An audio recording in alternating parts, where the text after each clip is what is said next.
Buenos días una vez más, hermanos. La semana pasada estuvimos con matrimonios. Muchas gracias.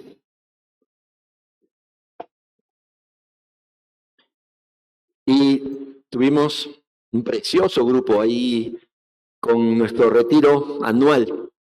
Y empezamos la nueva serie. Y la nueva serie tiene que ver con el legado o la herencia de la Reforma. Y hoy día vamos a tener la primera de los 5 principios, que es la sola escritura. Por eso he traído mi colección de Biblias. ¿Se han dado cuenta o no? Y yo pensé que tenía la colección completa, pero la hermana Erin Rock me ha traído la última, mira, la última versión. Yo pensé que tenía todas. ¿Dónde está el micrófono, por favor? ¿Dónde está el micrófono? ¿Dónde está el micrófono? El inalámbrico. Ahí viene, volando, gracias. Escuchen, ¿ah? Esta es la última versión de la Biblia, audio Biblia. Pero esta es una versión especial que nuestros hermanos Kyle y Erin, ellos van a distribuir mañana en varios pueblos de Arequipa. Así que es la audio Biblia en quechua.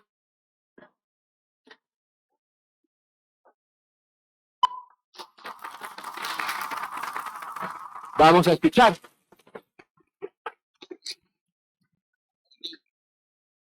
Vamos a escuchar. Dios pa tukuy imaymanata kamakkan. Kallari Dios ta hanaqpachata kay pachatawan kamarkan. Kay pachaqa rawisqa chusaqmi kasarkan. Lakayaqtataq chinkay ukhu unuta pakasarkan. Dios pa espiritunmi unu patapi muyusarkan. Diosmi nirkan anchay kachun nispa. Chaymi k'anchay karqan. Diosmi rikurqan k'anchayqa, allin kasqanta. K'anchaytataq laqayaqmanta taqarqan. Hinaspan Diosqa. Gracias. Ya quiero predicar en quechua yo. Mira, hermano, la tremenda bendición. Esto es el buen uso de la tecnología. Aquí nuestros hermanos mañana están yendo hasta el día miércoles llevando esta Biblia en audio, porque muchos de nuestros hermanos allá no saben leer. La idea inicial era, vamos a llevarle la Biblia en quechua. Usted sabe que ya hay traducción, ¿verdad? Pero cuando hicieron la consulta, varios son analfabetos. No saben leer, ni en quechua. Pero mira, hermano, cuando el Señor hace la obra, no hay nada imposible. Y nuestros hermanos no se quedaron de brazos cruzados, ¿no? Sino que dijeron, tenemos que hacer algo. Y han conseguido, esa que he escuchado es Génesis capítulo 1. Y en ese dispositivo está Antiguo y Nuevo Testamento. Así que ellos mañana van a ir a llevar estos dispositivos, van a regalar con el pastor Adriel también. Él es quechua hablante. Y esto me llena de gozo. ¿A cuántos les goza esto? Qué precioso, hermano.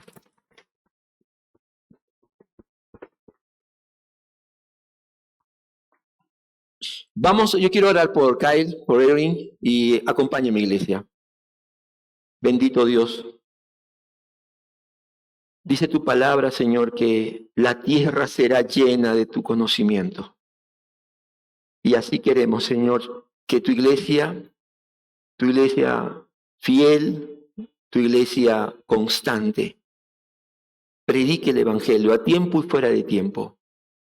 Señor, tú nos salvaste y nos diste este tesoro en vasos de barro.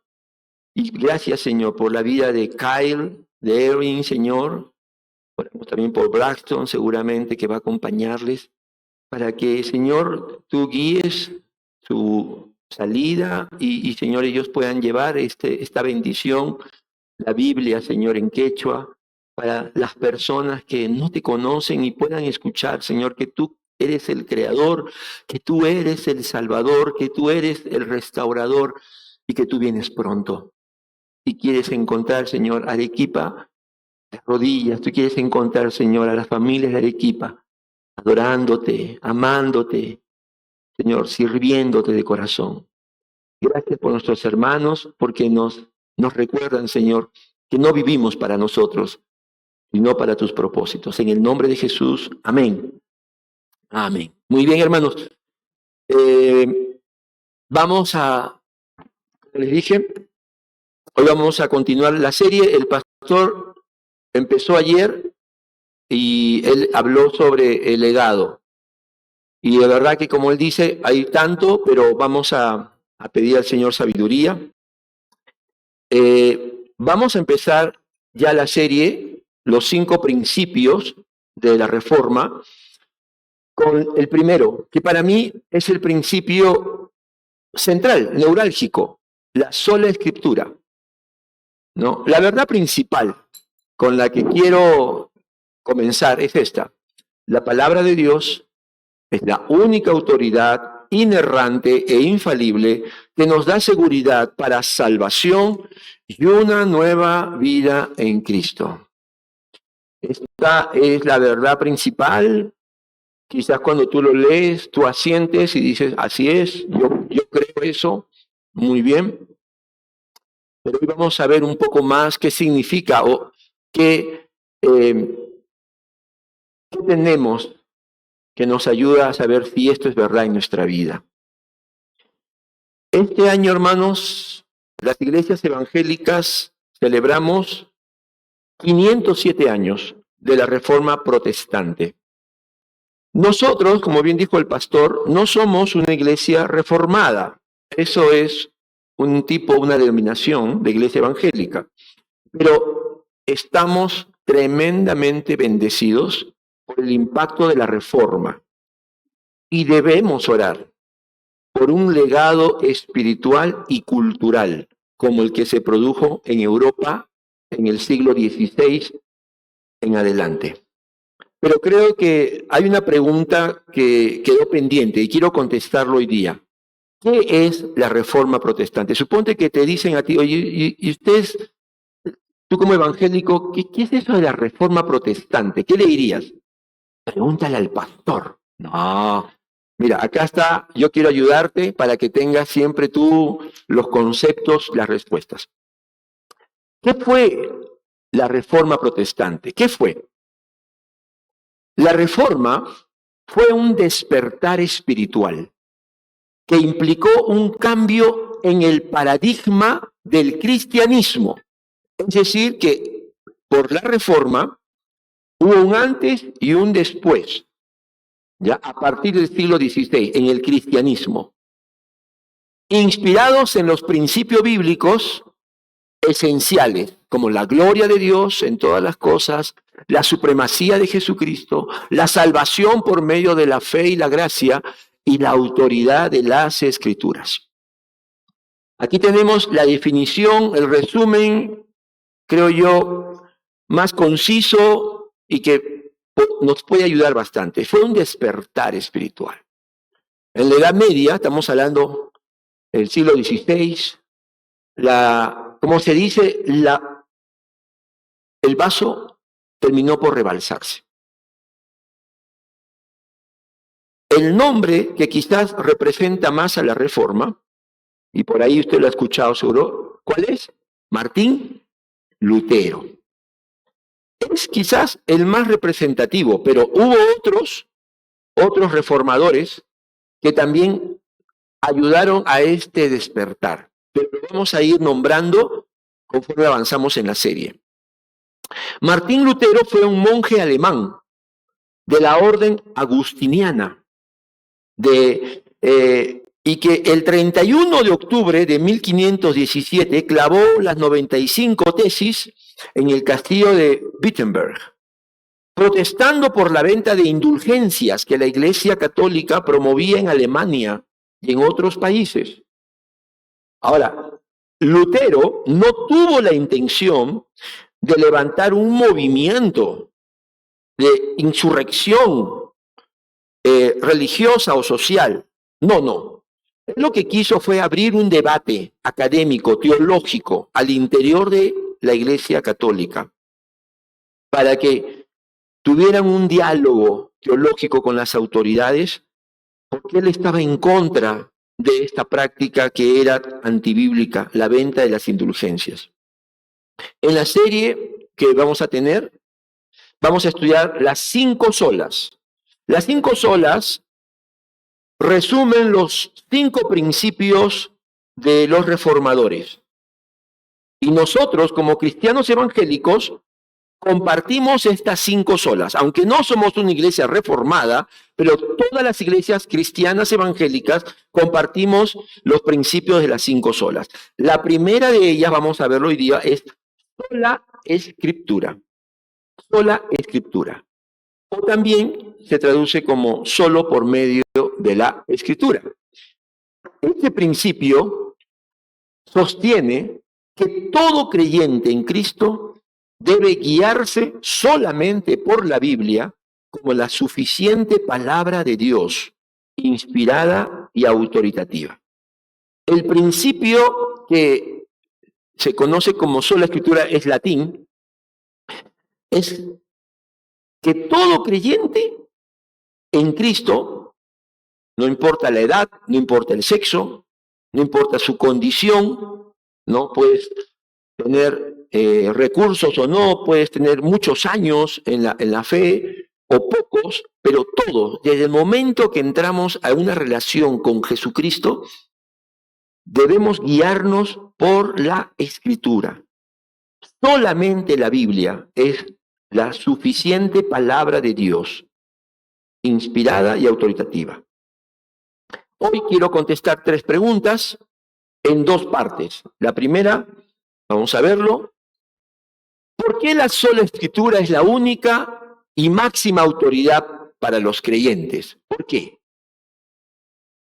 2, ¿cuánta autoridad tiene la sola Escritura? O sea, ¿hasta dónde llega su autoridad? Y 3, ya es para reflexionar.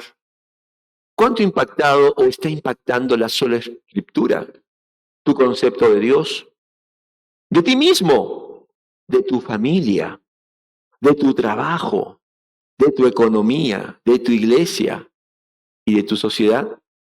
Porque esto fue el impacto de la Reforma. No se quedó solamente en una confesión personal, sino que esta confesión de fe en la palabra de Dios, escúchame, trajo 2 cosas. Trajo salvación y trajo transformación. Hace a las personas salvas del pecado, de la muerte eterna, y empieza una transformación que no se detiene. Y esa transformación no solamente es interna, tiene que afectar tu entorno.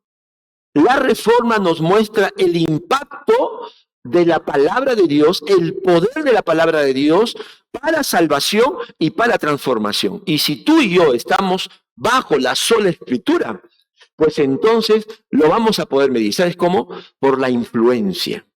La influencia a tu alrededor va a ser la manera que tú te das cuenta quién está guiando tu vida, sobre quién está tu vida, la autoridad de tu vida. Bien, vamos a empezar entonces. Yo dije que esto lo he dividido en 2 partes, así que vamos de una vez con la primera. ¿Por qué la sola Escritura es la única y máxima autoridad para los creyentes? Y esta pregunta yo lo he hecho siempre pensando en mis jóvenes. ¿Dónde están los jóvenes? Levanten la mano de los jóvenes, por favor. Jóvenes de edad, porque de espíritu somos todos. A ver, muy bien. No le bajes la mano, no seas mala. A ver, los jóvenes, yo siempre pienso en ustedes. Y seguramente que tus amigos te han dicho, ¿y por qué la Biblia es la única palabra de Dios? ¿Por qué no puede ser el Corán? ¿Sí o no? ¿Por qué no puede ser la Biblia de Mormón? ¿Por qué no puede ser, ahora que estuvo de moda un tiempo, ¿no? El famoso Código Da Vinci, el Evangelio de Judas? ¿Sí o no? ¿Por qué la Biblia es la única? ¿Por qué dices tú? Ajá, por eso, y pensando en eso, yo primero tengo que hacer un poquito de contexto histórico para llegar al punto, ¿ya? A la respuesta. Pero mira, desde que fue instituida la iglesia por el Espíritu Santo en Pentecostés, la iglesia o el pueblo de Dios ha tenido diferentes grados de influencia a través del tiempo. Toma eso, toma nota de eso. Te lo resumo. Cuando aparece la iglesia en Pentecostés, ¿no? Por 3 siglos, el cristianismo transformó su cultura. La cultura reinante, ¿no? Era la cultura griega, aunque el imperio era romano, pero la cultura griega era la que dominaba. Pero los cristianos transformaron su sociedad. Las prácticas paganas que habían en su tiempo, que ahora no las tenemos, ¿no? Bueno, algunas todavía persisten. Por ejemplo, ¿no? La magia, la brujería, el ocultismo. Cuando tú lees el libro de Hechos, los cristianos hicieron una transformación en su sociedad y la gente fue dejando todas estas supersticiones. Las religiones inmorales, ¿no? Había sacerdotisas sexuales en Corinto. Los cristianos fueron cambiando todo eso por una vida de pureza, de santidad. En el circo romano habían, ¿te acuerdas? Las famosas peleas de gladiadores, ¿te acuerdas? ¿No? Pero que nos gusta a veces verlo como película, pero eran sanguinarias. Los cristianos levantaron la bandera del valor de la vida. Mira todo lo que hicieron en 3 siglos, hombres comunes y corrientes. Pero ¿sabes por qué? Esta influencia que tuvieron por 3 siglos los cristianos era porque estaban siendo transformados por la palabra de Dios. La autoridad en sus vidas era la palabra de Dios.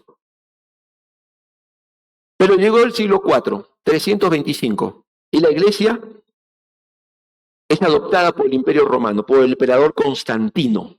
Acuérdate ese nombre. Y la palabra de Dios fue contaminada con prácticas paganas.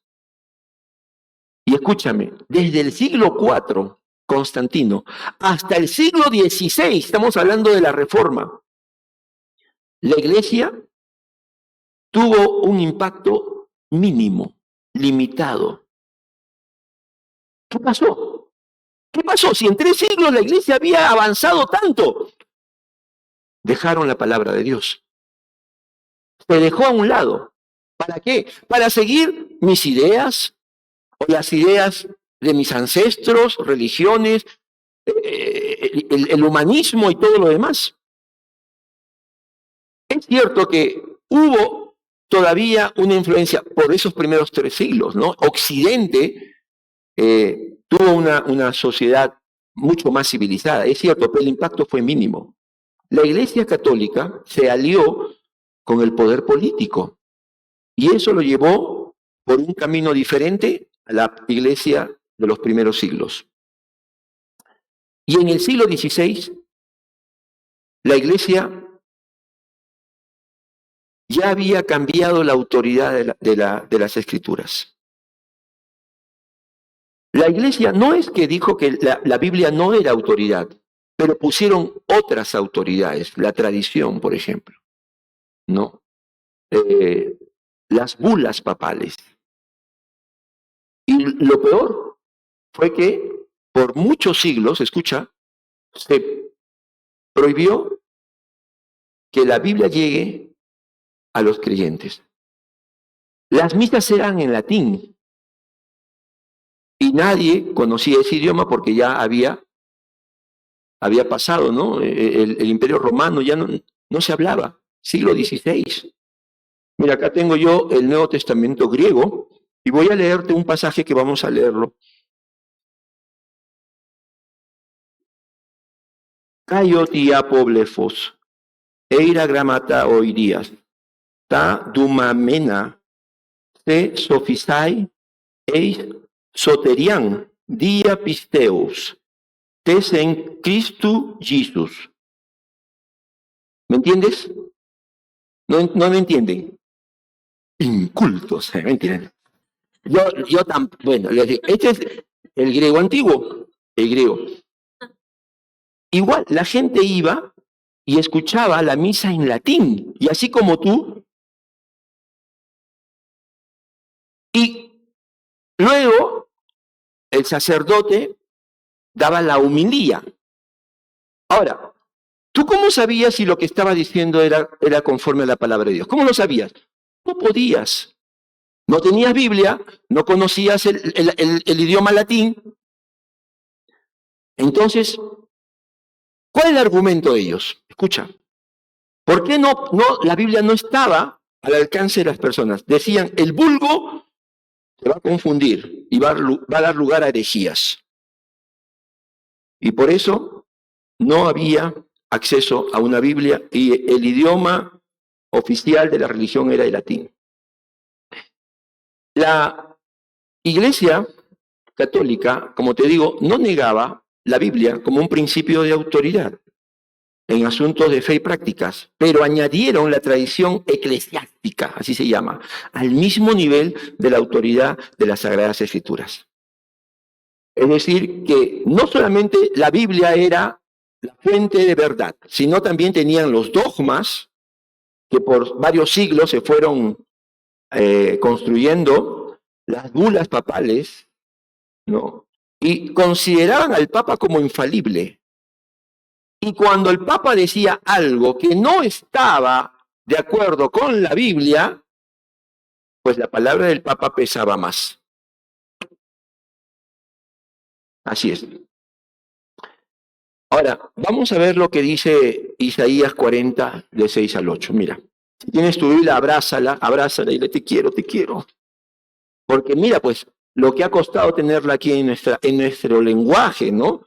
Y todavía hay para jóvenes, para mujeres consagradas, para mujeres semiconsagradas, hay para todo ahora. Isaías 40, del 6 al 8. Dice la palabra del Señor. Mira preciosa la palabra. Una voz dice, proclama. ¿Y qué voy a proclamar? Respondo yo, dice Isaías. Que todo mortal es como la hierba, y toda su gloria como la flor del campo. La hierba se seca y la flor se marchita, porque el aliento del Señor sopla sobre ellas. Sin duda, el pueblo es hierba. La hierba se seca y la flor se marchita. Pero la palabra de nuestro Dios permanece para siempre.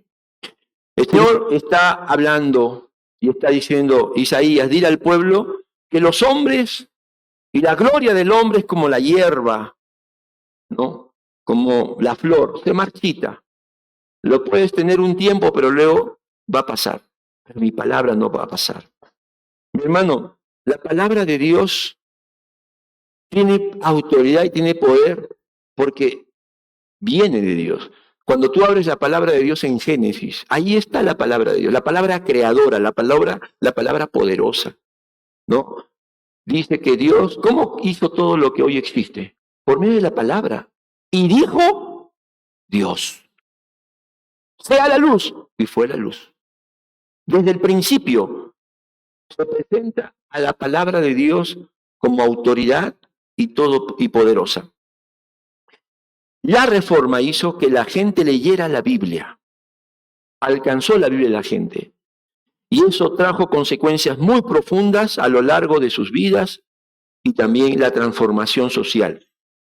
Vamos a ver en este primer punto las 3 razones por qué la sola Escritura, y no el Corán, y no el libro del Mormón, ni tampoco el Evangelio de Judas y todos esos libros apócrifos, solo la palabra de Dios es la máxima autoridad para los creyentes. Y yo le he puesto 3 puntos. Sola Escritura inspirada. ¿Amén? Sola Escritura inerrante. ¿Amén? Sola Escritura suficiente. Usted no entiende, pero diga amén nomás por fe. Vamos al texto. Primero, sola Escritura inspirada. Segunda de Timoteo 3, del 16 al 17. Toda la Escritura, ¿cuánto? La mitad. Los salmos que me gustan, todo. Números, ese libro pesadito, Números, Levítico, Romanos, todo, toda la Escritura es inspirada por Dios y útil para enseñar, para reprender, para corregir y para instruir en la justicia, a fin de que el siervo de Dios esté enteramente capacitado para toda buena obra. Aquí se habla de que toda la Escritura, en el tiempo que Pablo escribió, no solamente era el Antiguo Testamento, como algunos creen. Ya cuando Pablo escribe esto a Timoteo, año 66 después de Cristo, ya las cartas de Pablo, incluso las de Pedro, ya los evangelios, ya todo circulaba. Solamente faltaba la epístola de Juan, la Apocalipsis y el Evangelio de Juan, nada más. Pero cuando Pablo dice toda la Escritura, ya esos libros, esos escritos, ya circulaban y se consideraban a la par del Antiguo Testamento. El griego dice, es inspirada, en el griego dice, es exhalada, es soplada por Dios. ¿Qué quiere decir? Que toda la Escritura debe su origen y mensaje al aliento divino. ¿Tomaste nota? Toda la Escritura debe su origen y su mensaje al aliento divino, al Espíritu de Dios. Los autores humanos fueron instrumentos del Espíritu Santo, fueron guiados de manera sobrenatural. Por lo tanto, la Escritura constituye en la única regla de fe y de práctica para los cristianos, porque es el único libro que tiene esta autoría. Se presenta con autoridad porque dice, mi autor es Dios. Amén. Vamos a la segunda. La sola Escritura inerrante. Segunda de Pedro 1, 20, 21. Ahora vamos a escuchar qué dice el apóstol Pedro. Ante todo, ¿por qué dice ante todo? Tenemos que ser curiosos. Si tú miras en la Biblia, el contexto, Pedro está hablando de que ellos vieron a Jesús en la transfiguración. El contexto de los versículos anteriores dice, vimos esa divinidad. Pero dice, eso se llama experiencia. Y la experiencia es relativa. No es mala, pero es relativa. Ante todo, tengan muy presente que ninguna profecía de la Escritura surge de la interpretación particular de nadie. Porque la profecía no ha tenido su origen en la voluntad humana, sino que los profetas hablaron de parte de Dios, impulsados por el Espíritu Santo. La palabra clave aquí es impulsado. En el griego es fero. Fero es un verbo que se usaba cuando un barco era llevado por el viento o por la corriente. El apóstol Pedro está diciendo que los autores de las Escrituras no escribieron ellos por su propia cuenta, por su propia imaginación. No, dice, fueron llevados, fueron guiados por el Espíritu de Dios, que es el Espíritu de verdad. En la Biblia el Espíritu de Dios también se llama Espíritu de verdad. Por lo tanto, no hay errores. Es más, la Biblia es un libro que en 1500 años tiene una coherencia maravillosa. Ningún libro se le compara. Y yo podría decirte muchísimas razones históricas, hasta científicas, pero me he quedado con esta que me dejó, como se dice, me voló el cerebro. Escucha. Según los eruditos, hay 332 profecías en el Antiguo Testamento que hacen referencia al Mesías, ¿ok? ¿Cuántas son? 332. No me bajes ninguno, ¿eh? 332. Ahora, Jesús cumplió todas a la perfección. Ahora, mira, escucha. La probabilidad de que un hombre cumpla solo 8 de las 332 es de 1 en 10 a la 17ª potencia. ¿Qué quiere decir? Pones un 1 y pones 17 ceros. Ya. Una persona que pueda cumplir 8 de estas 332, la probabilidad es 1 entre, pon el 1 y 17 ceros. Y tú dices, ¡wow! Ya, pero espérate. Yo te he dicho que Jesús cumplió las 332. Así que aguanta tus ceros. Ahora, que una persona pueda cumplir las 48 de las profecías, no todas, es una en 10 a la 157ª potencia. O sea, 1 y pone 157 ceros. Es la posibilidad. Y esto lo analizó el profesor Peter Stoner. Jesús cumplió las 332, así que nos falta ceros. La sola escritura es infalible, inerrante. Amén. Tercero, la sola escritura es suficiente. Dice 2 Timoteo 3, 14 y 15. Pero tú permanece firme en lo que has aprendido y de lo cual estás convencido, pues sabes de quiénes lo aprendiste. Desde tu niñez conoce las Sagradas Escrituras que pueden darte la sabiduría necesaria para la salvación mediante la fe en Cristo Jesús. Pablo le escribe a su discípulo Timoteo. Pablo ya sabe que su tiempo está terminando, va a partir. Y lo que le dice en este pasaje, dice, tú permanece firme. Esta palabra en griego es meno, que significa quedarse, perseverar, morar. Pablo le está diciendo, mira, Timoteo, tienes que quedarte, tienes que permanecer, tienes que morar en las Sagradas Escrituras, porque estas Sagradas Escrituras fueron las que te instruyeron en las verdades para la salvación. Y por lo tanto, también te va a proveer de toda la sabiduría espiritual, de todos los recursos que necesitas, carácter, madurez, sabiduría, para llevar una vida y un ministerio con propósito. Ahora, hasta aquí, la Escritura nos muestra su propio testimonio, inspirado por Dios, exhalado por Dios. No hay errores, porque el Espíritu Santo lo impulsó, el Espíritu de verdad. Es suficiente para salvación y para toda tu vida de transformación con propósito. La Iglesia Católica, por ejemplo, no negaba la salvación por gracia, por si acaso. Hasta ahora, tú lees, a mí me gusta, en mis cursos, siempre poner un poco de la doctrina católica. No lo niegan, pero enseñan que no es suficiente y que se requiere de buenas obras. ¿Correcto? Tampoco niegan la justificación por la fe, pero decían que no era suficiente, que tenías que añadirle ¿qué? Indulgencias. Tampoco niegan a Cristo como el Salvador. Está en su doctrina, pero dicen que necesitamos de la mediación de la Virgen María y la veneración de los santos. Y que su máximo representante en la tierra es el Papa.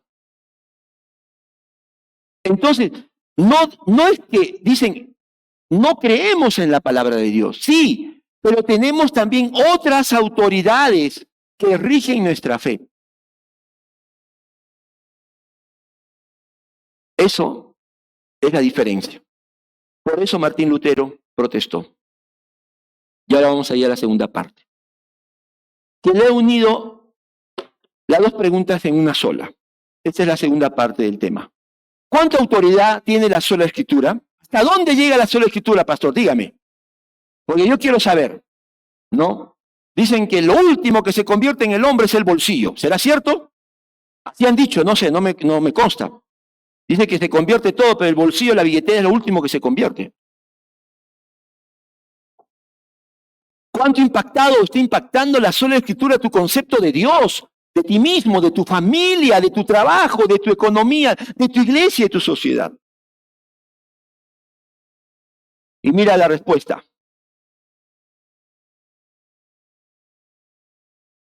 No vamos a entrar a evidencias históricas, como te digo, hay muchísimas, que hablan de la autoría, la suficiencia de la palabra. Pero los cristianos Estamos convencidos de la veracidad de las Sagradas Escrituras por el testimonio interno del Espíritu Santo. ¿Ya? Cuando preguntamos ¿cuánta autoridad tiene la Biblia para mí? La respuesta es ¿cuánto del Espíritu Santo está llenando tu vida? Porque es el Espíritu Santo el que te revela a Dios en su palabra, el que te revela sus buenos propósitos, el que te revela sus planes, el que te revela también tu condición para que tú y yo nos postremos, nos humillemos y Él pueda obrar. Cuando vinimos a Cristo, hermano, cuando tú y yo que teníamos quizás una religión, pero no conocíamos al Señor, el Espíritu Santo nos convenció de pecado, justicia y juicio. Allí fue la primera obra que se conoce como la regeneración. Nos regeneró, cambió nuestro corazón de piedra por uno con vida, de carne. Y ahí entonces nos dimos cuenta de nuestra condición pecaminosa, la ira de Dios sobre nosotros. Pero vimos la gracia, lo cantamos ahora. Mis faltas son muchas, tu gracia es mayor. El Evangelio alumbró nuestra mente, nuestro corazón. Y corrimos a la cruz y dijimos, Señor, soy pecador, límpiame, perdóname. Eso fue obra del Espíritu Santo. Ninguno de nosotros llegó por un análisis, por conclusiones, etcétera, etcétera, personales. No, fue obra del Espíritu Santo. Y el Espíritu Santo nos va revelando más y más. Y así la palabra tiene más poder en nuestra vida. La confesión de Westminster, y la escogí, no solamente porque es reformada, sino mira la fecha, 1646. Es, si no me equivoco, la confesión más cercana a la Reforma. Después vinieron la Bautista, ¿no? ¿Verdad, Jimmy? Sí, ya, gracias. Confirmado. Y esta confesión que se hizo en Inglaterra con los reformadores dice lo siguiente. Nuestra plena persuasión y seguridad de la verdad infalible y su divina autoridad proviene ¿de qué? ¿De que el pastor te convence? No. Proviene de que te lo enseñaron tus padres y tú entonces ya aprendiste y solo repites. No.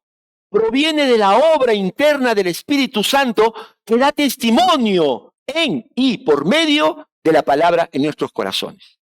Entonces, cuando tú dices, esta palabra tiene autoridad en mi vida, es porque el Espíritu Santo está gobernando tu mente, tus emociones, tu voluntad. Cuando tú dices, no, esto no me conviene, mejor sigo haciendo lo que me parece, no estás siendo guiado por el Espíritu Santo, estás siendo guiado por tu naturaleza caída. ¿Amén? ¿Me entiende? La autoridad entonces te lo revela el Espíritu, y no solo te lo revela, te da la voluntad para obedecer. El Señor prometió en Ezequiel 36, 26, les daré un corazón nuevo para que me obedezcan. Esa es la obra del Espíritu Santo. 1 Corintios 2, 11 y 12. Aquí está clarísimo. El apóstol Pablo está escribiendo a la iglesia de Corinto, una iglesia llena, bendecida, con muchos dones y carismas, pero que no vivían en el amor del Espíritu Santo, en la llenura del Espíritu Santo, en la soberanía y el gobierno del Espíritu Santo. Y se peleaban por todo. Y dice, en efecto, ¿quién conoce los pensamientos del ser humano, sino su propio espíritu que está en él? Asimismo, nadie conoce los pensamientos de Dios, sino el Espíritu de Dios. Nosotros no hemos recibido el espíritu del mundo, sino el espíritu que procede de Dios, mira, para que entendamos lo que por su gracia Él nos ha. El Espíritu Santo me revela quién soy ahora, mi identidad en Cristo. Antes era un pecador, antes era un enemigo. Soy amado por Dios, soy perdonado, soy justo a los ojos de Dios. El Espíritu Santo me revela que Él por su gracia me ha concedido en Cristo todas las bendiciones que yo necesito para esta vida y una herencia en el cielo. El Espíritu Santo me revela por medio de la palabra todo lo que, la sabiduría. Cada vez que yo tengo un problema, voy a la palabra y el Espíritu me dice, esto es lo que tienes que hacer, Arcadio. ¿Tienes problemas con tus hijos? Acá está. ¿Tienes problemas con tu trabajo? Aquí está. ¿Tienes problemas con la iglesia? Acá está. Acá está. Acá está. Cuando yo estoy guiado por el Espíritu Santo, como dice bien, es la obra del Espíritu Santo la que hace que la palabra tenga autoridad en mi vida. Entonces, la palabra, la sola Escritura rige todo lo que soy. Cuando no tengo la vida del Espíritu Santo fluyendo en mí, como Corinto, cristianos dominados por la vieja naturaleza. Y tú y yo decimos, yo no soy como los católicos. Hay que orar por los católicos, no sentirnos menos o más, perdón, no, al contrario. Pero cuando tú agarras y dices, yo tengo otra autoridad, mis emociones, mis pensamientos, mis negocios, etcétera, mi cultura, qué sé yo, estás haciendo lo mismo. ¿O estamos haciendo lo mismo?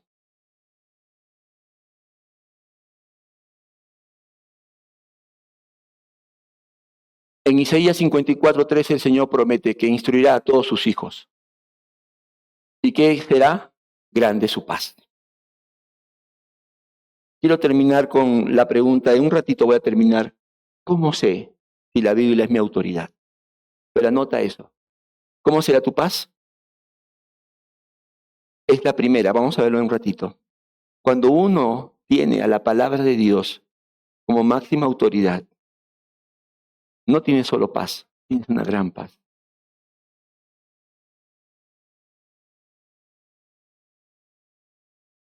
Por eso, te vuelvo a repetir esto.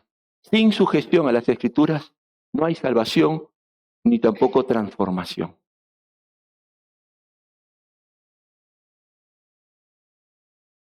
Ahora, quiero comentarte lo siguiente. Hablando de la Reforma, en la Edad Media, la Biblia no estaba presente en las reuniones de adoración. Lo que había en el lugar central era una mesa, y en la mesa se celebraba la misa, que es la Eucaristía, ¿no? Pero el mensaje, la homilía, como les digo, era en latín. Y Martín Lutero, él mismo cuenta, no narra, que él predicaba, pero predicaba de mala gana, por obediencia a su autoridad. Pero él estaba enseñando la palabra de Dios. Y cuando estaba estudiando el libro de Romanos, encontró el pasaje de Romanos 1:17. Y él mismo cuenta, ¿no? Porque él escribió varias partes de su vida, que cuando leyó, él encontró ahí la paz que tanto buscaba. Él entra a la vida monástica porque tenía muchos sentimientos de culpa y mucho temor, ¿ya? Desde joven. Y él pensaba que entrando a un monasterio eso le iba a dar la paz con Dios, pero no lo lograba. Y él, por eso él predicaba y predicaba, pero sin ganas, porque hermano, no puede haber nada más terrible para alguien que no vivir lo que predica, no creer lo que predica. Eso es lo más, creo yo, destructivo para una persona. Que tú hablas, pero vives otra cosa. Y así vivía él. Hasta que encontró este pasaje de Romanos 1:17. Y lo voy a leer en mi Biblia de la Reforma. ¿Sabían que hay una Biblia de la Reforma? Acá está. Fue hecha especialmente por el aniversario. Romanos 1:17. Porque en el Evangelio la justicia de Dios se revela por fe y para fe. Como está escrito, mas el justo por la fe vivirá. Esto, cuando Martín Lutero leyó, ¿y quién le hizo entender la palabra de Dios? ¿Quién? El Espíritu Santo tocó su corazón. Y aquí en la Biblia de Reforma hay anotaciones y quería leerte esto, ¿no? Que dice aquí, la anotación de Romanos 1:17. La lectura de Lutero de este versículo tuvo un impacto decisivo en su comprensión de la justicia de Dios. Mira su testimonio, lo que él mismo dice. Al fin, por la misericordia de Dios, meditando, ¿cómo? Día y noche. Si tú quieres que el Espíritu Santo te revele lo que dice, te ilumine lo que está diciendo, no lo puedes hacer a la volada, no lo puedes hacer con el TikTok, en el carro. Eso no es serio, no es serio. Presté atención al contexto de las palabras. En el Evangelio se revela la justicia que proviene de Dios, la cual es por fe de principio a fin. Tal como está escrito, el justo vivirá por la fe. Allí comencé a comprender que la justicia de Dios es aquello por lo cual el justo vive gracias al don de Dios, es decir, la fe. Entonces sentí que había nacido de nuevo por completo y que había entrado al paraíso a través de puertas que estaban abiertas. Hermano, el cielo se le abrió, se convirtió de pecador a ser pecador perdonado, justo.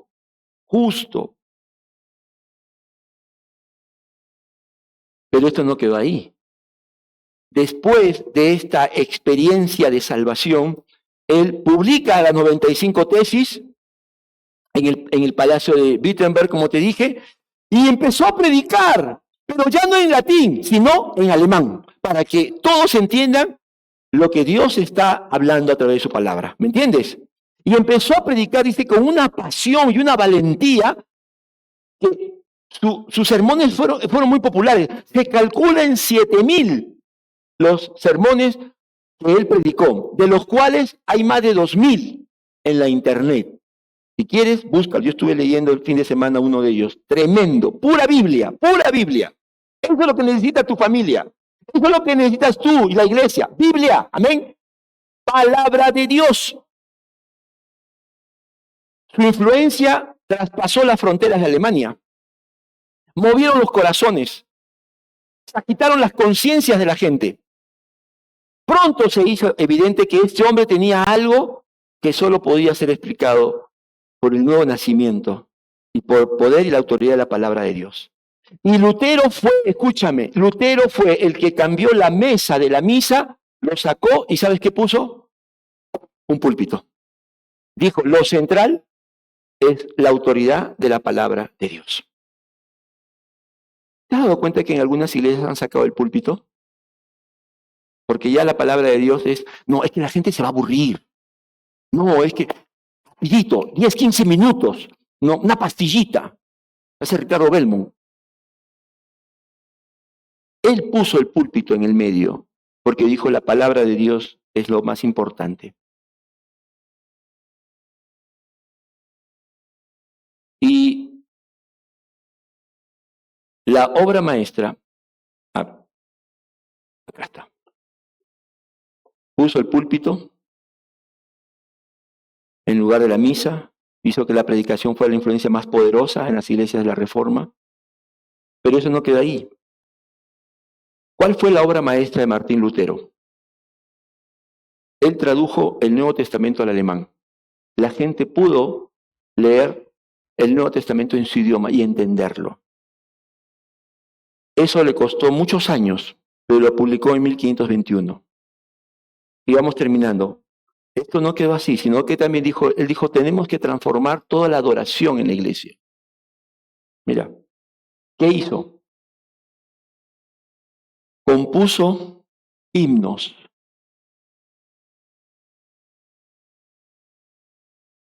Ángela, ayúdame, por favor. Gracias. Castillo fuerte nuestro Dios. ¿Basada en qué? ¿En sus emociones?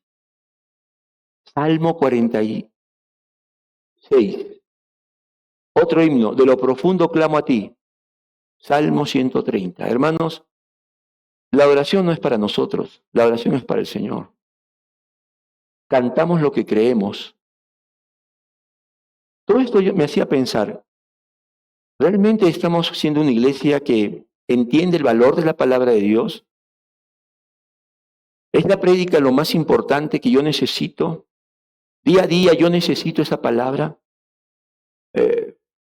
Yo le contaba a un hermano esta semana de que yo escuchaba heavy metal, no rock, heavy metal, ¿ya? La música dura. Y cuando me casé, me llevé mi caja en esa época, cassettes, no se rían. Más de 100 cassettes, ¿verdad? AC/DC, Iron Maiden, Led Zeppelin, Black Sabbath. Y mi esposa de vez en cuando escuchaba, de vez en cuando, creyente, los consagrados. Mi esposa me decía,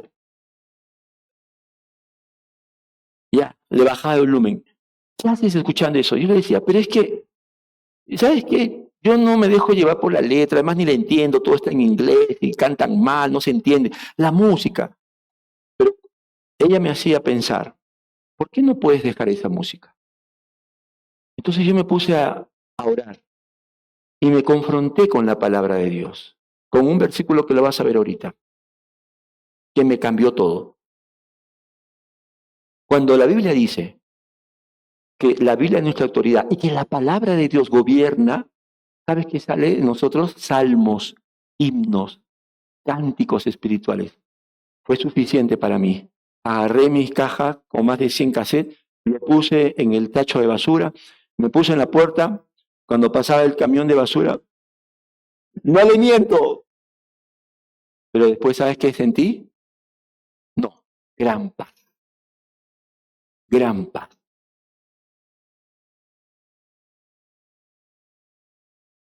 Si te estás aferrando a algo que la palabra te dice que no está bien, no tienes paz.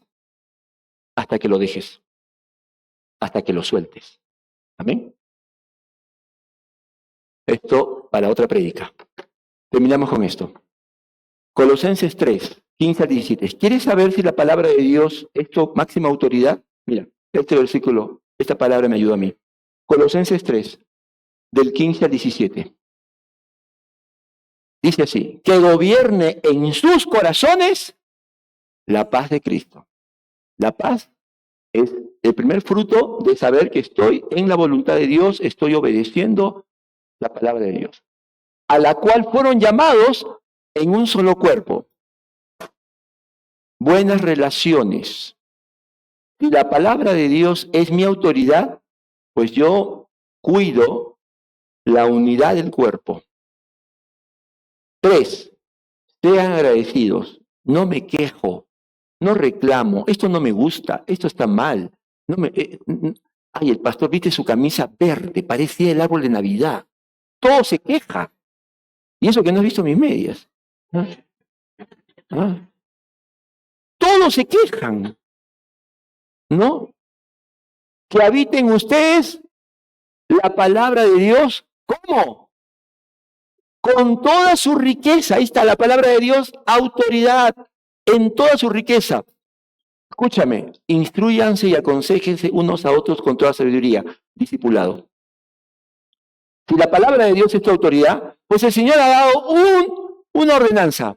Vayan y hagan, no amigos, no befis, no, porque es mi befi, no, discípulos, best friend forever para los que no saben, ¿ya? No, discípulos, yo les he dicho, si yo hago un discípulo, estoy cumpliendo la cuota mínima, pero si el Señor te deja acá es para que hagas discípulos, no solo para que sientes y escuches. ¿Qué más dice? Canten salmos, himnos, canciones espirituales a Dios, con gratitud de corazón. Mi corazón está en paz, mi corazón está alabando a Dios. Cuando viene alguien y me habla, yo puedo compartir adoración naturalmente, porque el Espíritu Santo está llevándome a esa relación.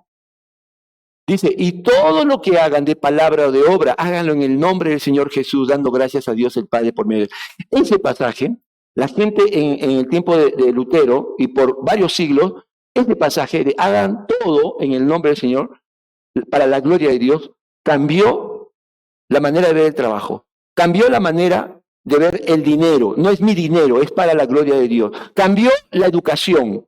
Cambió las familias, cambió el concepto del hombre a la mujer, de la mujer al hombre, cambió todo porque era la vida para la gloria de Dios. ¿Cómo se ve un creyente gobernado por la palabra de Dios? Acá está, mirémonos.